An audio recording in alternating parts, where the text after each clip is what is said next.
Bismillahirrahmanirrahim. Assalamualaikum warahmatullahi wabarakatuh.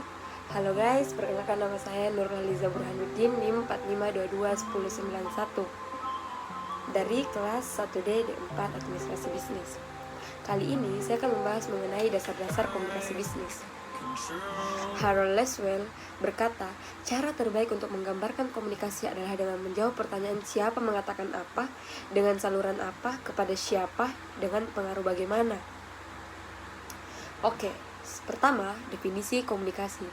Komunikasi berasal dari bahasa Latin communication yang bersumber dari kata komunis yang berarti sama. Sama di sini maksudnya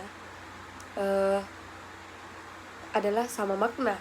Jadi komunikasi dapat terjadi apabila terdapat kesamaan makna,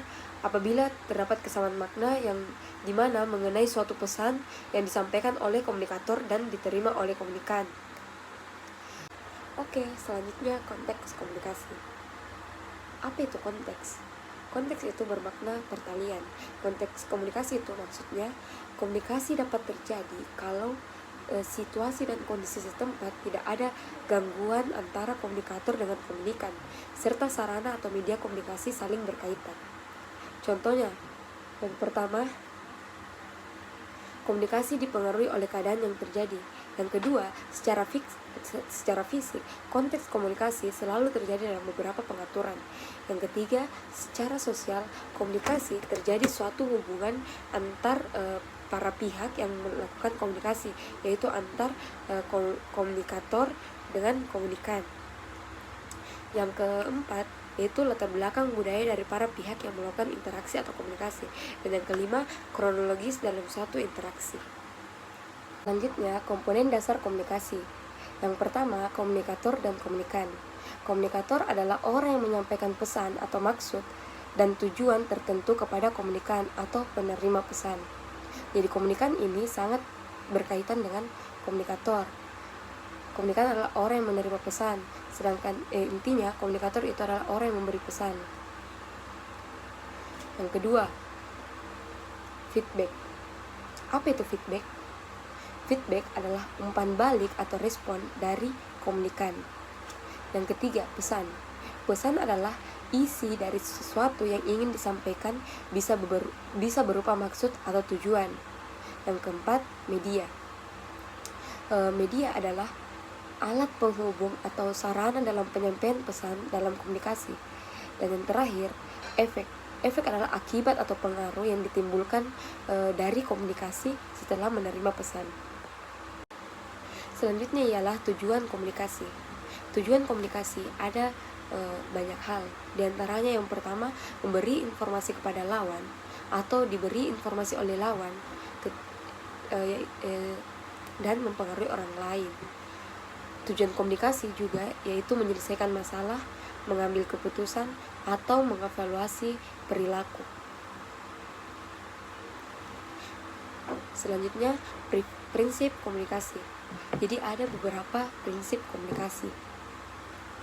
Yang pertama, komunikasi itu tidak dapat dihindari. Kedua, komunikasi tidak dapat ditarik atau diubah kembali. Misal, kita menyampaikan ini, kita tidak dapat kayak menghapus atau delete komunikasi yang telah disampaikan. Yang ketiga, komunikasi adalah sebuah proses. Yang keempat, komunikasi terjadi karena adanya faktor etika. Kegiatan komunikasi. Oke.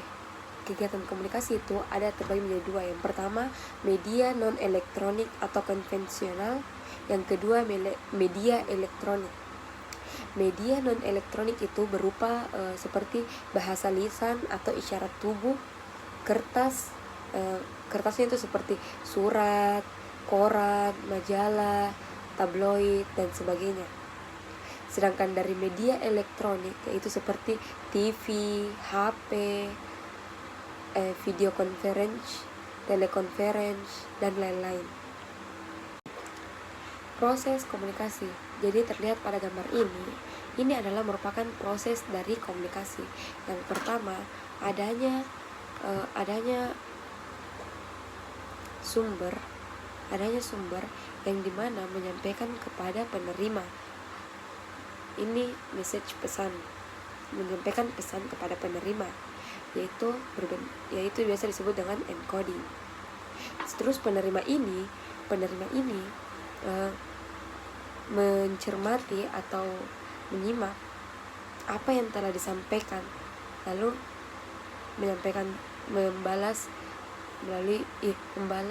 yaitu disebut dengan feedback atau umpan balik. Oke, sekian dari penjelasan saya. Itulah tadi dasar-dasar komunikasi bisnis.